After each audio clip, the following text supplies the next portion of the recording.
Sundays have always been sacred to me. It gives me a chance to spend time with my family, with my friends, to focus on my faith. And honestly, We Rest on Sundays is a platform that I've created to help you navigate the complexities of the world. I want to spend time having open, honest dialogue with mentors, friends and family, and individuals that I truly believe are exceptional. We're going to focus on love, career, marriage, parenting, and everything in between. And the primary goal here is for us to become the better versions of ourselves every single day. I want to thank you for tuning in. I'll see you on Sunday. Pat, man, thank you for being here. I really appreciate it, bro. Hey, anytime, dog, anytime. And I want to start, man, I wrote something for you, so I want to start there, and then we'll navigate into a few questions if that's okay. Okay. Awesome.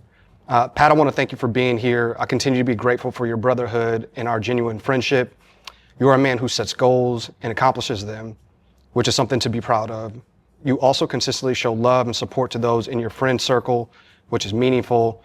Whether you realize it or not, your discipline, grit, determination, and steadfastness help people who have the blessing of knowing you and set higher goals for themselves. You make being a medical doctor and every challenge you have faced and continue to face in your life look easy. You are a double HBCU graduate, achieving your undergraduate degree from Morehouse College and attending Howard for medical school. You practice medicine in underserved communities. You are living with MS. You have been engaged and called it off, re-engaged, and now married, pregnant with your first child, which you unfortunately lost during pregnancy. You and your beautiful wife are expecting another child within the next few months.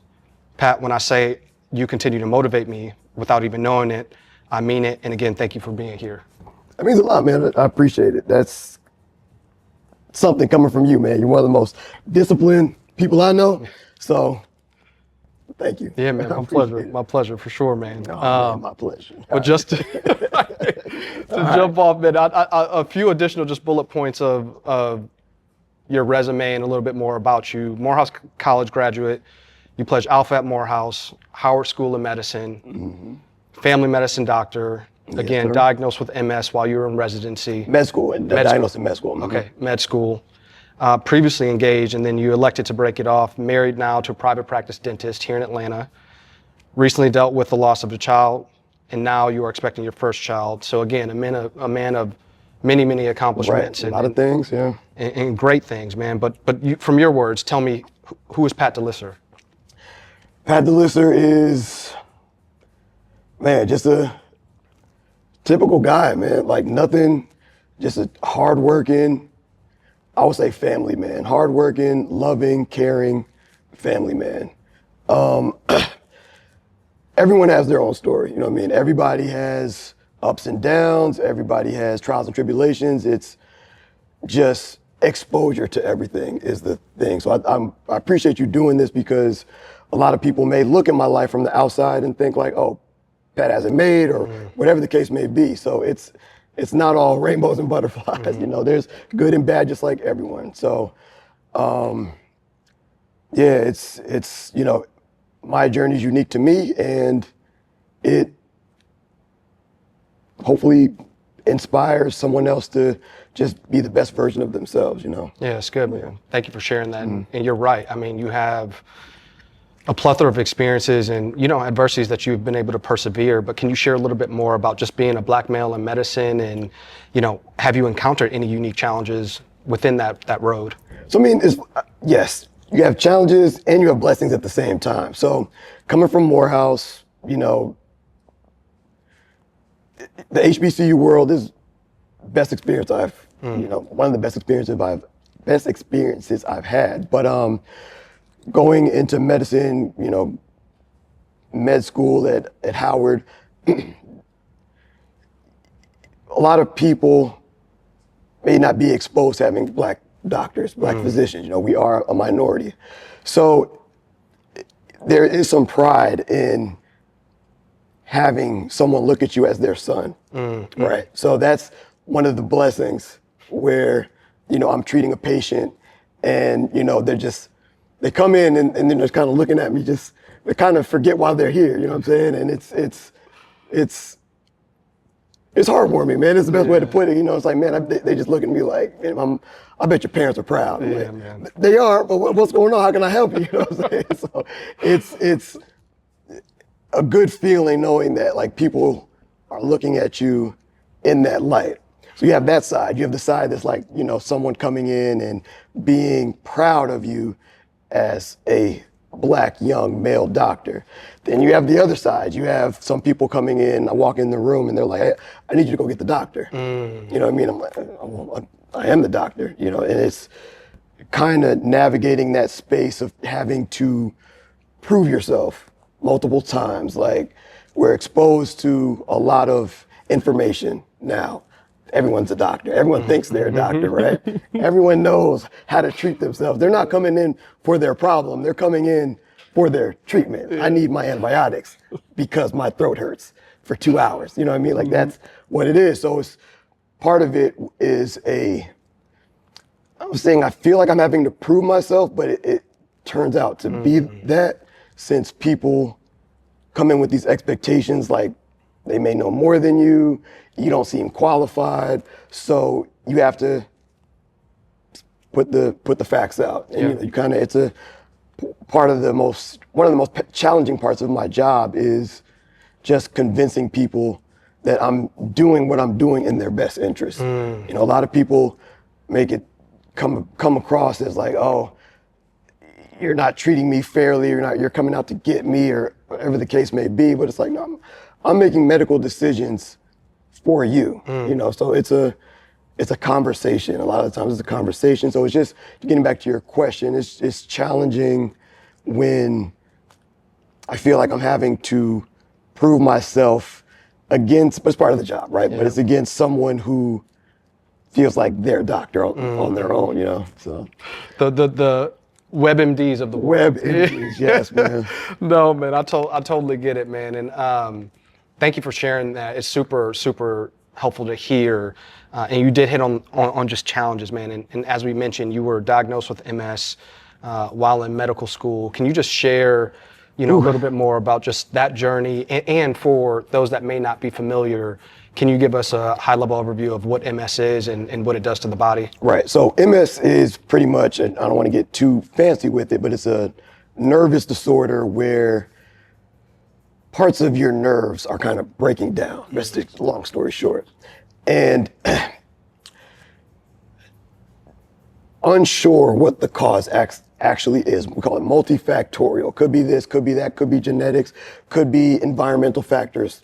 Not really a specific cause as to what did it, but I was in one of the most stressful times of my life in med school, doing my OB rotation, which I initially, when I started at med school, I didn't know becoming a doctor. I knew I liked medicine, but I did not know what type of doctor I wanted to be. When I first started out, I wanted to be actually OBGYN.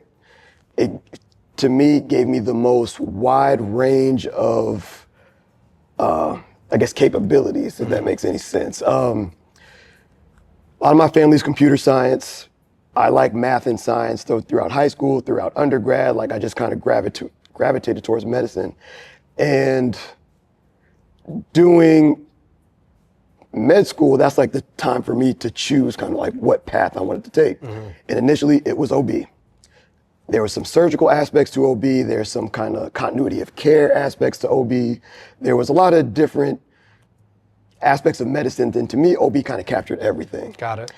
And while I was on that rotation, it was pretty demanding for me. You know, you're delivering babies, you're up during the night a lot more than, for me, other rotations. And I remember being at a hospital and not being able to walk straight. I was walking and trying to look at my upper level or chief resident, and I can't remember who it was at the time, but I was walking and swaying. I was like bumping into walls if I looked and was walking at the same time. So if I walked straight and looked where I was going, everything was fine. So that was off. Like, that was a weird experience, a weird sensation, right? And it happened for only maybe like 5 minutes, then it went away. Like, mental note. Then maybe a couple days later, my left hand started tingling. Then my right hand started burning. Wow. Then my left foot felt numb. Then my right foot felt weak, all at the same time. So I was like, okay, something is not right. Something is off. And so I was stressed. My mother was recently diagnosed with both breast and uterine cancer during this time. So I'm stressed. My mother's going through cancer. And now I'm having these kind of random symptoms come about during a, challenging part of my life. Yeah. And go to the doctor, have the MRI done. They're like, oh, you have MS. So with that, I was horrified. My life at the time, I was like, I had a girlfriend at the time, and I'm like, man, I have to drop out of med school. I have to break up with my girlfriend. Like, I need to just go home and figure it out. Like, that was the first thoughts that went through my head. And I discussed with some of the OB attending physicians that I was, I was interested in OB. And this happened while I was on my OB rotation. And they were like, some of them were just like, man, like it's tough. OB is a demanding lifestyle. You have, depending on what you do, there's a lot of night hours. And I spoke to one doc, I can't remember his name, but he was just flat out told me, like, he does not think OB suits me. Wow. Flat out said it, like, based off of what's going on, based off of, this diagnosis, based off of the fact that stress is seeming to trigger these symptoms. He was like, for your well-being, I personally don't think this is the right choice for you. So that kind of had me take some steps back. Again, my mom was going through cancer, so I actually took some time off during medical school to be with her, kind of get my thoughts together, and figure things out. But girlfriend at the time was supportive, which was good. People actually were all supportive of me. Parents were supportive. Everybody just wanted the best. Yeah. So for me, it was kind of trying to figure out what was the best lane for me. And the more rotations I've been on, family medicine just seemed the most appealing, the most suitable for my lifestyle. So that's kind of how it That's came good, to be. man. And thank you for sharing that. You took me back because I forgot about the story. I mean, we had talked about it before, and just you being in the middle of medical school and going through that experience. I knew it had to be extremely terrifying, during that moment, man, to say the least. But what advice would you give others that are managing chronic illness, if any? Not just patients, but those that you may or may not know, friends, especially at the age. How old were you at that point when you were diagnosed? Oh yeah, it was in 2014. So yeah, it was my second or third year of medical school.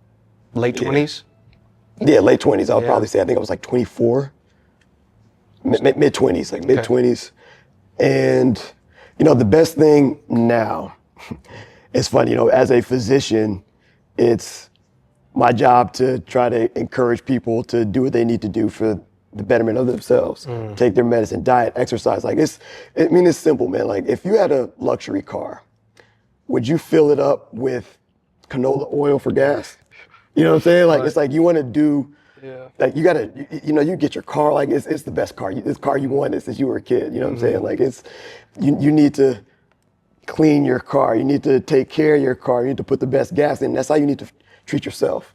You know what I'm saying? Like it's crazy that even being a doctor didn't make it click for myself as much, because it's like, man, in college I would eat a box of Oreos for dinner. You know what I mean? Like, and looking back now, I'm just like, that's foolish. Like, I need to, diet. I need to take care of myself. I need to do everything I can do, especially now that I have a family, right? It's just like, I want to be a diligent human being. I need to take my medicine. I need to eat right. I need to take care of myself. I need to love myself. I need to sleep. Strong advocate of sleep. Sleep is my, man, sleep is, again, part of the reason why I feel like some of this stuff happened to me. Again, it's multifactorial, unsure, but the lack of sleep, the stress, try to eliminate that as best you can. It's life, it's impossible, but I try to do what I can to check those boxes. Eat right, sleep. I need to get better in my exercise. It's something that I'm working on. Taking my medicine, it's like everything that I can do to better myself, I'm gonna do it. Yeah, it's good, man. It's super helpful. And what you do a good job of as well, in my humble opinion, as your friend and brother, is when I was on my weight loss journey, it was like calling it out. And I'm like, I never said this to you, but I'm like, man, it feels really good. A doctor telling me that like, I'm doing the right things. I'm focusing on the right things. Yeah. So I appreciate it, man. And again, you are continue to motivate each one of us, because it'd be very easy. I can't imagine being diagnosed in my mid-20s with MS or anything for that matter. It'd be very easy just to get complacent or get lazy with your journey. It's like, no, man, you're staying on top of all of your things. You're still leading your family. You're still honestly leading your friends that have health-related questions or needs. I mean, I know I call you, so I can only imagine the calls that you get from everybody else. Part of the job. Yeah, but we appreciate it, Pat. But let's pivot a little bit. We don't need to park too much, but again, as we talked about, you were previously engaged, but now you are married to your beautiful wife, Candace. Can you just share more of the journey of how you stepped into really feeling mentally, physically, emotionally, and prepared to propose to Candace? How'd you guys meet, and then how'd you know that you were ready to get married? Right. So, a lot of things to decompress for that question. So yes, I was engaged during my residency years, and things didn't work out. We needed to have a discussion just about a stressful time in our lives. So things may have been different. Who knows? Just based off of what it was at that time, things just weren't, I feel, where they should have been. And may have been the stress. Hard to say exactly what kind of led us down the journey at the time, but after having discussions, I feel like we kind of decided, let's go our separate ways. We're still cool to this day. We actually had to keep in contact because, we worked at the same hospital. Oh, wow. Yeah, so it was like we had no choice but to keep kind of being cordial with each other, and it definitely helped. Yeah. It was awkward. Don't get me wrong, it was awkward, but it helped, and we both kind of went our separate ways, and definitely have a lot of respect, amicable relationship, for her. But ended up kind of moving to Atlanta after I finished my residency, and the best way for me to say it is if, a lot of people would ask me man, you were engaged before and you got married. How did you, what made you know that this one is right? You know what I mean? This is right. So the best, I told you I'm a math and science guy, so I kind of broke it down to a math equation, I guess. So I'm a homebody. I'm a very to myself person, right? And I could be by myself and enjoying myself. And I say on my happiness scale, by myself, my happiness scale, I'm a good solid 8.59. Yeah, wow. By myself. Yeah. I can be cool by myself. So, in a relationship, I feel like you need to navigate your space and determine how your happiness fluctuates, right? So if you meet someone and you feel like you're with that person and your scale is now from your typical 8.59 and you're down to, on average, you have ups and downs, right? On average, you're maybe a 7 now. That's not the one. That's not it. You can get out of that right now. 6, anything where you dipping, that's not it. So, even in my past relationship, I was still above. I was on 8.59. I was a solid, smooth 9 point, something. We had ups, we had downs, but towards the end, I did feel like my 9 was dipping a little bit, right? So, fast forward to meeting my wife, introduced by a fine gentleman, introduced by you. I thank you. I appreciate that. I am where I am because of you. But yeah, man, so after I met her, we kind of did the cat and mouse thing. I was the cat. She was hard to get for a good good couple years, man, but finally made it happen. And, you know, while I'm with her, my happiness scale is 10 minimum. You know what I mean? Like it goes above the 10 scale. And it's just like feeling that now and knowing kind of how I am, you know, where I am in my life, and to have that. Of course, we go up and down, you know, still up and down, still have that roller coaster ride, but, you know, the dips are minimal. And the highs are very frequent, you know what I mean? So it's just having that level of happiness in my life was like, oh, this is it. Yeah. And so, yeah, that's kind of how I knew, like, oh, this is the one. Yeah, man, that's good, man. I appreciate you sharing that. And it's so crazy, Pat, because I know you very well, right? Like the homebody, keeping to myself, all the things. And you know, I've known Candace for a long time, and then I was like, this will work. Like it just felt like it to my core. I'm like, their personalities will work, and it has been, man. So it's been great to see you guys just, you know, like create this beautiful, you know, marriage and life together, and, you know, navigating a lot of these complexities, and, you know, just building something beautiful within your marriage. It's exceptional to see. So that does bring me to my next question, though. You guys navigated 2 major life events and a monumental loss within the first year of your marriage. You got married, purchased a new home, moved into that new home with your wife, and then unfortunately you dealt with the loss of your child later in term during pregnancy. So can you just talk a little bit more about how you and your wife supported each other during that time period?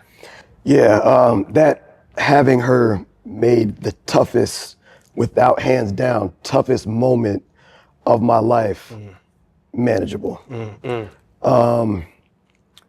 know, MS, like I didn't think I could cry, to be honest.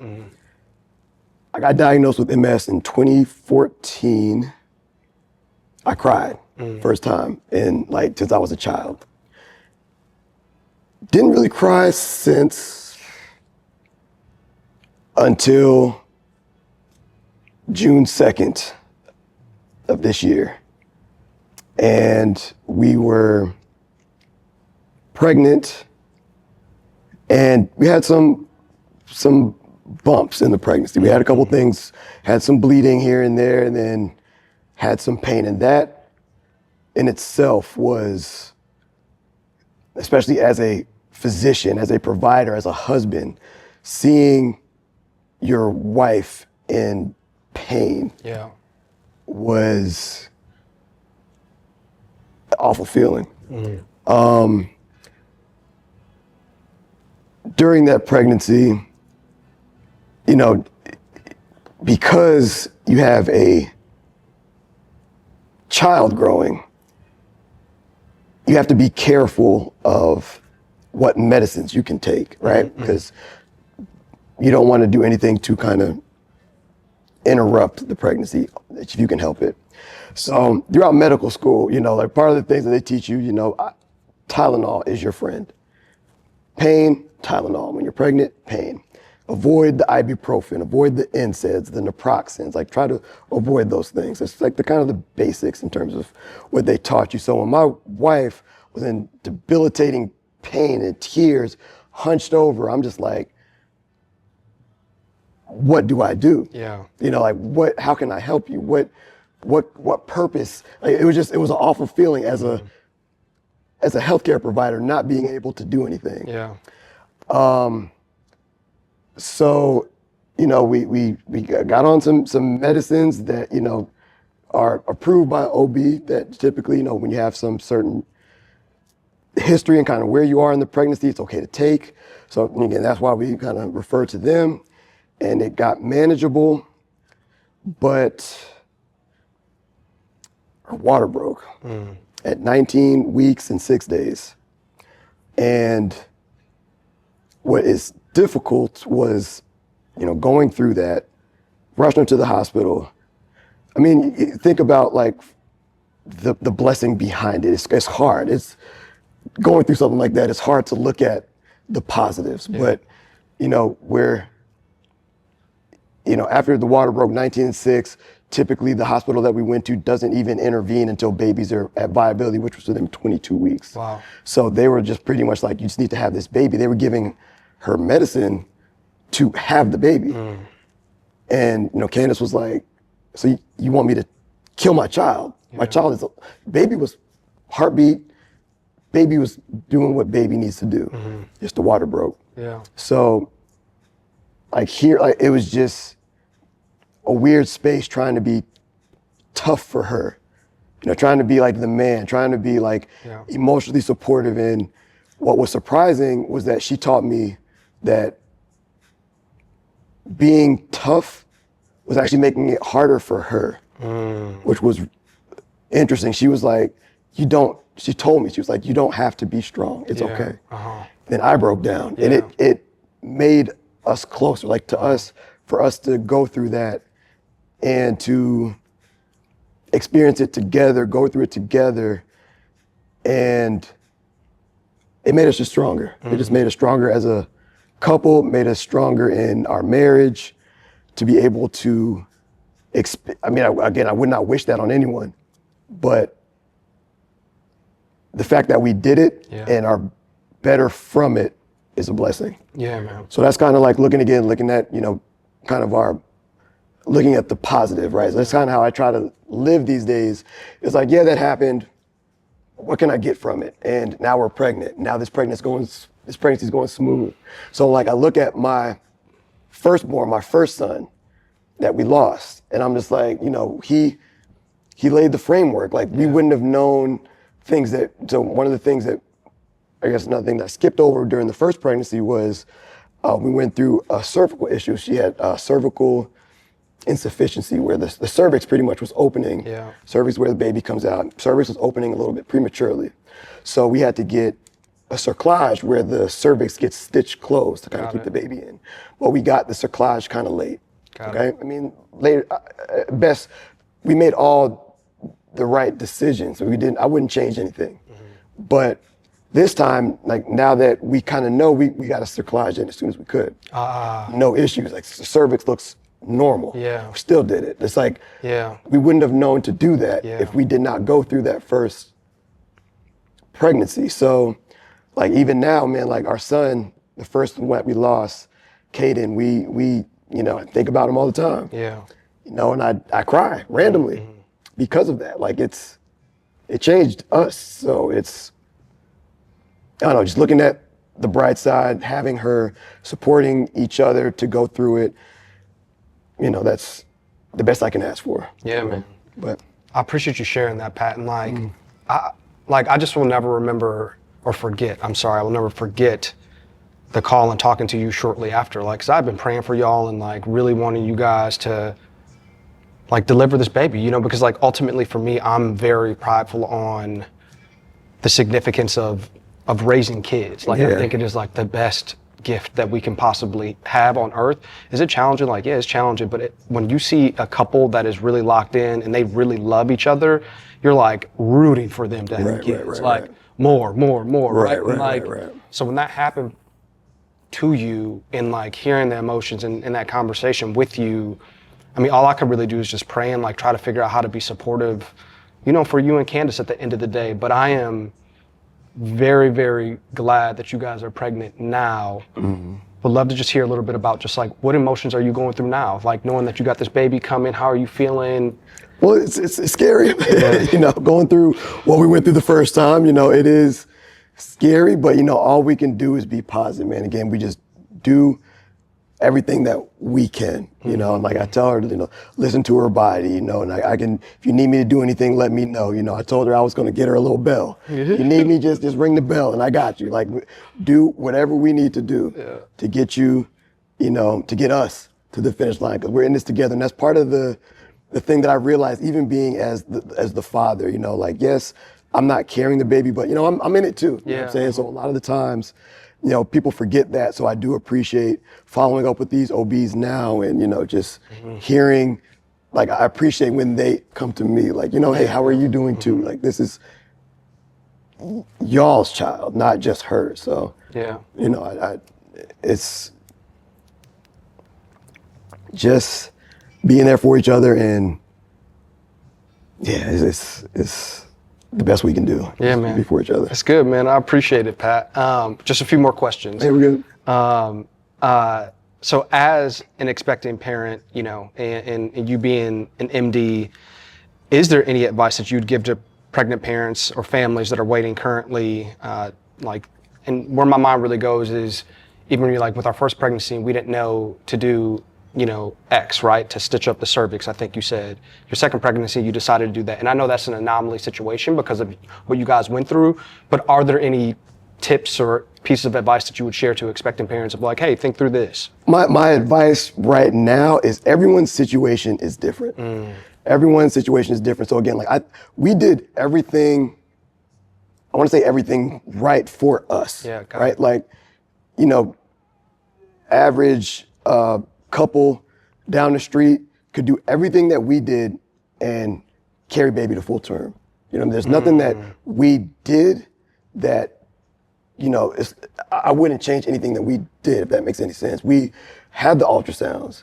And again, ultrasounds looked good up to a certain point. Yeah. Then they were just like, oh, like now the cervix looks different. It wasn't like we were just, you know, like not getting our care, and then we just went in and they're like, oh, if you would have did this earlier, like it was like, no, we did everything. We did our appointments. We did what we were told. We were doing everything that we could. So one of the things that to get back to your question, is more so, don't compare. Yeah. Try not to compare, because everyone's situation is different, and trying to, you know, it's hard not to with social media, with all the information that we're exposed to.